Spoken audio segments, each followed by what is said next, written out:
भारतीय इतिहास में ना कुछ तारीखें ऐसी होती हैं जो सिर्फ कैलेंडर की तारीखें नहीं रहती, वो गहरे जख्म बन जाती हैं। 16 अगस्त 1946 एक ऐसी ही तारीख है।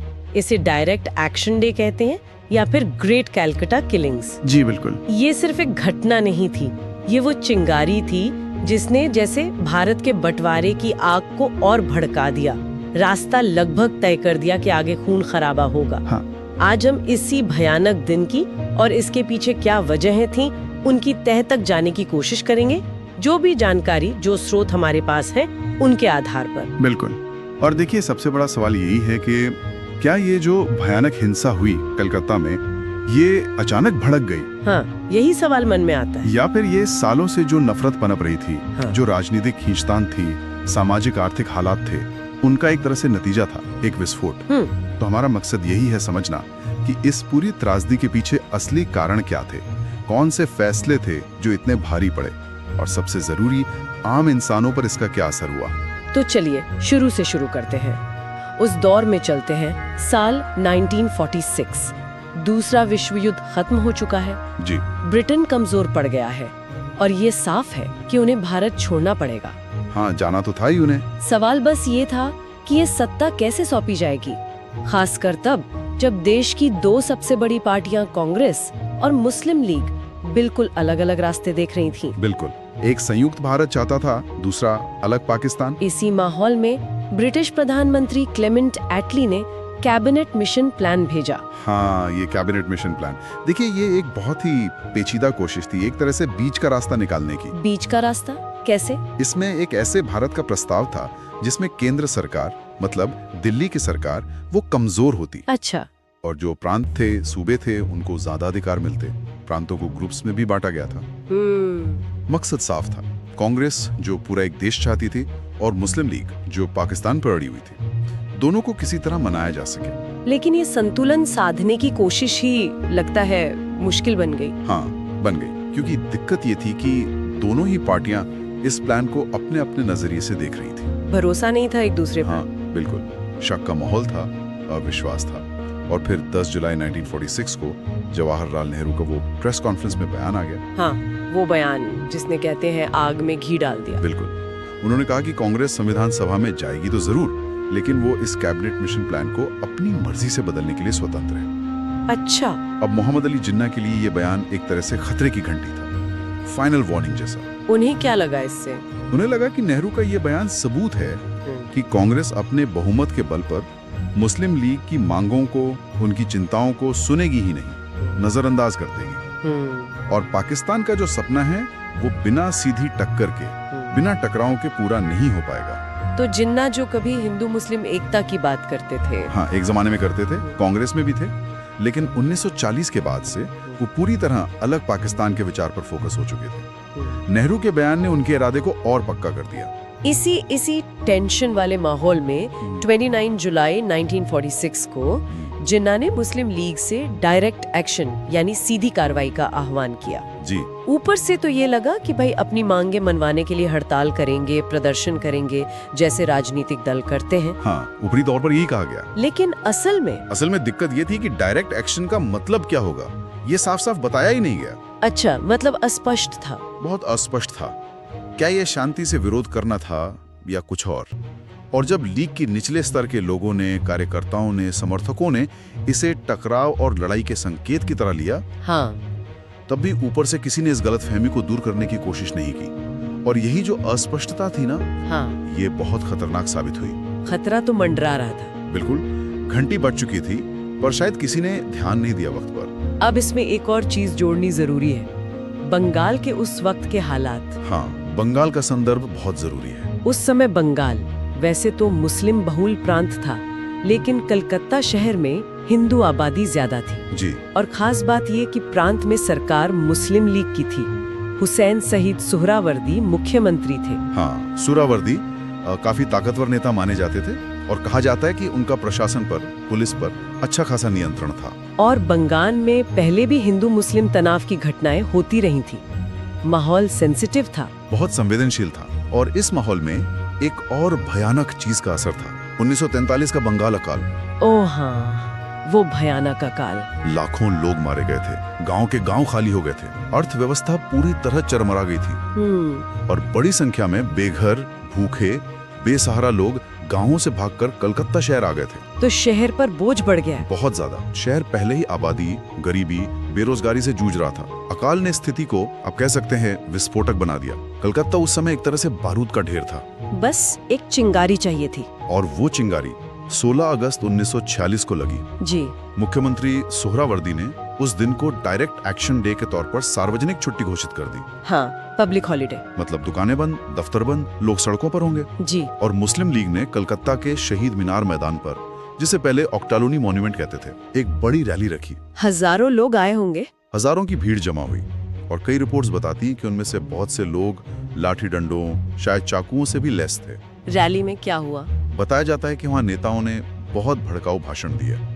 खुले तौर पर हिंदुओं के खिलाफ हिंसा की बात की गई। पाकिस्तान हासिल करने के लिए लड़ लेने का आह्वान किया गया। और फिर रैली खत्म होते होते या शायद उसके दौरान ही हिंसा शुरू हो गई। कहाँ शुरू हुई? पहले शुरुआती हमले शहर के उन इलाकों में हुए जहाँ हिंदुओं की आबादी या उनके कारोबार ज्यादा थे, जैसे बड़ा बाजार, कॉलेज स्ट्रीट, हैरिसन रोड। क्या हुआ वहाँ? दुकानों को लूटा गया, घरों में, दुकानों में आग लगा दी गई, लोगों पर चाकुओं से, लोहे की रॉड से, लाठियों से हमला किया गया। ये सब अचानक हुआ या तैयारी थी? ऐसा लगता है कि कुछ हद तक तैयारी थी, क्योंकि हथियारबंद भीड़ थी और वो संगठित तरीके से हमला कर रही थी। एक घटना का जिक्र बार बार आता है, केशोराम कॉटन मिल्स का। हाँ, लिलवा इलाके में वो एक बहुत ही दर्दनाक वाकया है। क्या हुआ था वहाँ? कहा जाता है कि उस मिल में काम करने वाले सैकड़ों हिंदू मजदूर थे, ज्यादातर उड़ीसा से आए हुए। जी। उन्हें फैक्ट्री से बाहर निकालकर बेरहमी से मार दिया गया और उनकी लाशें पास की नहर में फेंक दी गई। कितने लोग? अनुमान है कि अकेले उसी घटना में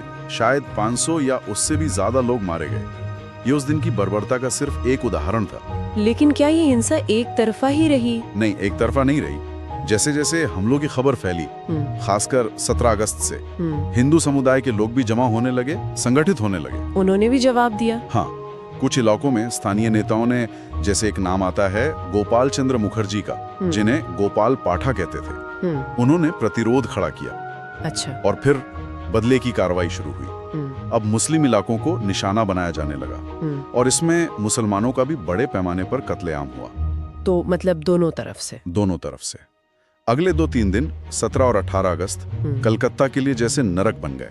शहर सचमुच जल रहा था। प्रशासन क्या कर रहा था? पुलिस या तो बेबस नजर आए या फिर कुछ मामलों में उन पर पक्षपात करने के भी आरोप लगे। सुहरावर्दी सरकार की भूमिका पर भी सवाल उठे। तो हत्या, लूटपाट, आग, ये सब चलता रहा। बिल्कुल। गलियां लाशों से पट गईं, नालियां खून से लाल हो गईं। क्रूरता की कोई हद नहीं थी। कब रुका ये सब? स्थिति इतनी बिगड़ गई कि आखिरकार 19 अगस्त को सेना बुलानी पड़ी।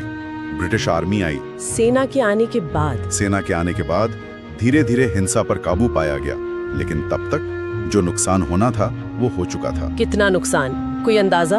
अंदाजे अलग अलग हैं, लेकिन माना जाता है कि कुछ ही दिनों में 4000 से लेकर 10,000 लोग मारे गए।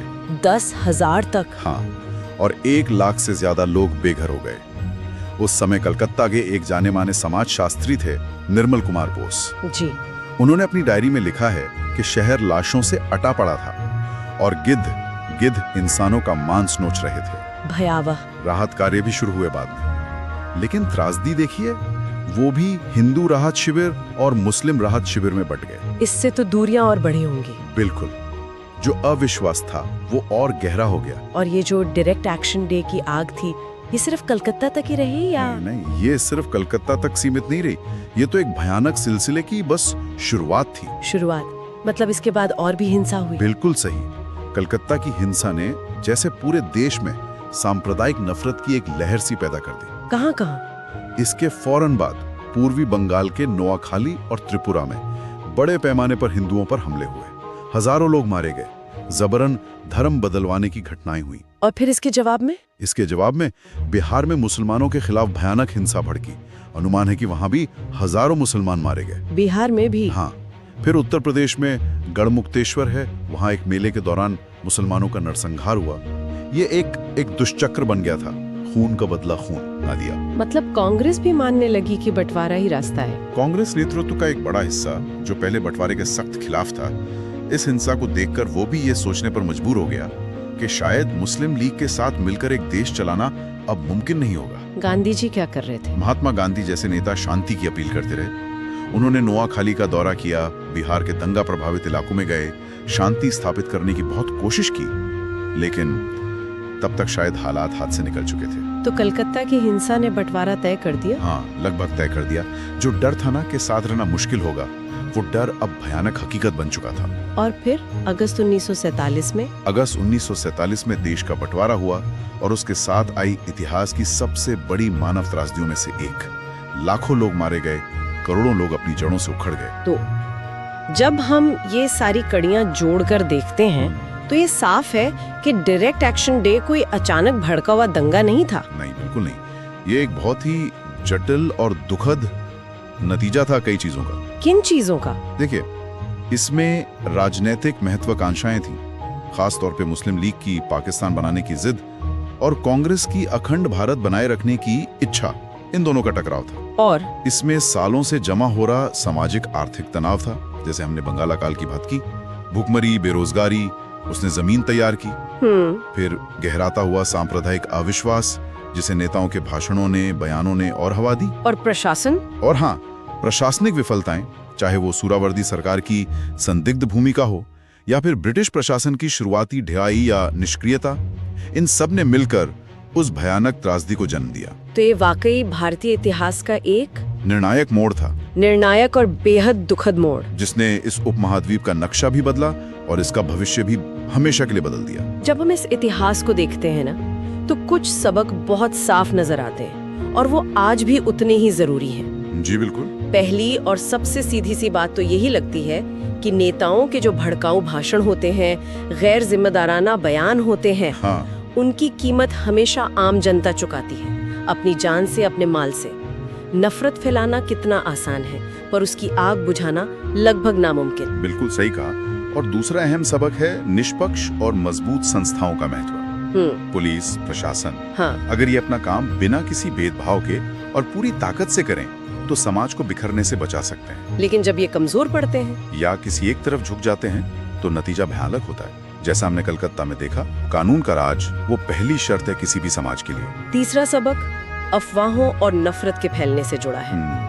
उस जमाने में पर्चे बनते थे, अफवाहें फैलाई जाती थी, भाषणों से नफरत घोली जाती थी। जी। आज हमारे पास सोशल मीडिया है, इंटरनेट है, चीजें और तेजी से फैलती हैं। हाँ, और ज्यादा खतरनाक तरीके से फैल सकती हैं। जरिया बदल गया है, लेकिन वो नफरत फैलाने का खतरा और उसका अंजाम वो आज भी उतना ही भयानक है। बिल्कुल।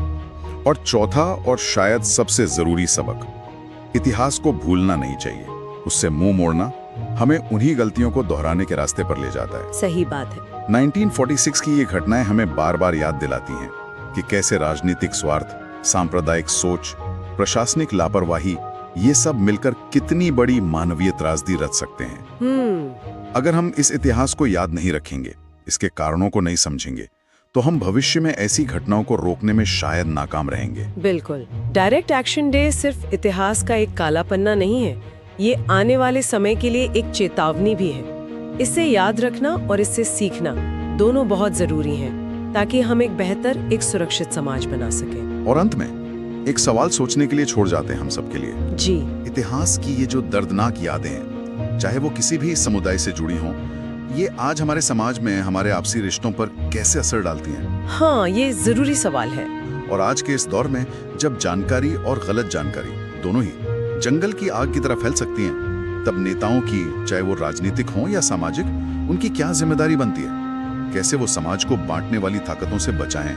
कैसे ये सुनिश्चित करें कि इतिहास की वो भयानक गलतियां, वो त्रासदियां फिर कभी ना दोहराई जाएं?